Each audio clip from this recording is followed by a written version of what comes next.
Olá, nesses dias em que nós temos visto e temos, imagino eu, todos nós, nos chocado com as pessoas fazendo fila para irem até um açougue recolher os ossos e com esses ossos fazerem o seu alimento, a sua sopa e mesmo comer o resto de carne que tem nos ossos.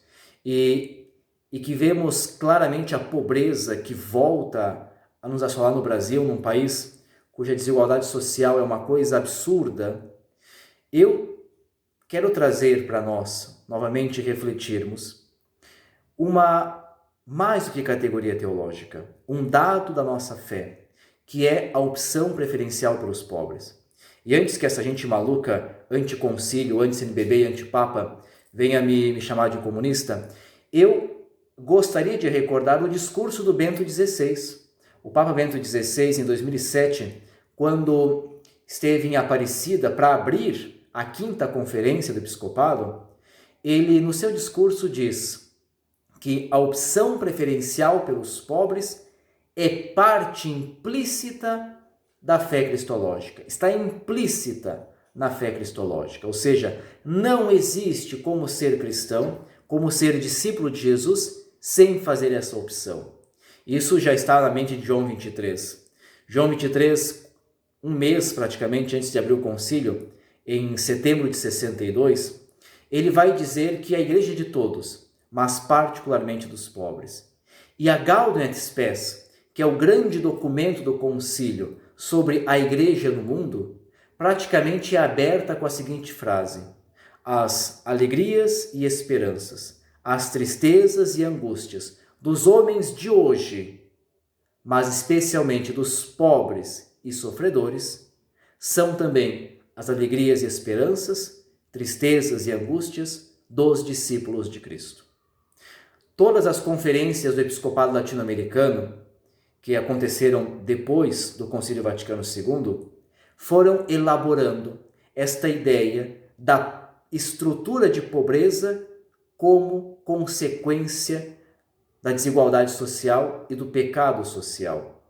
E aí nós temos já em Medellín essa denúncia, a pobreza causada pela desigualdade e pela injustiça social. Nós temos depois em Puebla, em 79, os bispos que afirmam que os pobres são os anawim, ou seja, os encurvados, os oprimidos, e são aqueles que são oprimidos pela sociedade de modo a não terem mais os seus direitos básicos. E Puebla formula, então, a opção preferencial pelos pobres, como parte da nossa fé. Essa opção é confirmada em Aparecida e entra no magistério da Igreja Universal. A Igreja Universal acolhe a opção preferencial pelos pobres. E o Papa Francisco diz, na Evangelii Gaudium, que a opção preferencial pelos pobres não é ideológica, mas é parte da fé cristã e está no coração do Evangelho. É parte integrante da fé cristã. Não existe como ser cristão, seguidor de Jesus, sem fazer esta opção preferencial.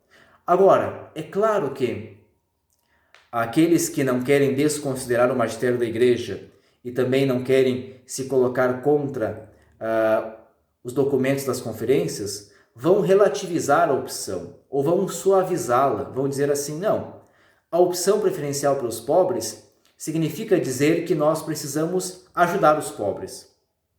De uma forma mais simples, nessas cabeças e nessas mentes, optar pelos pobres é dar esmola.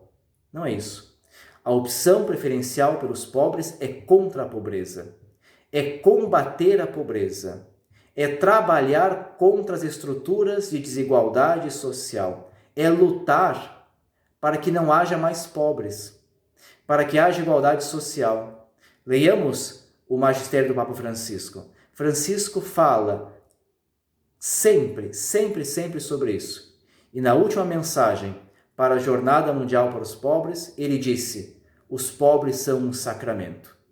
Ora, nos pobres, Cristo vem até nós.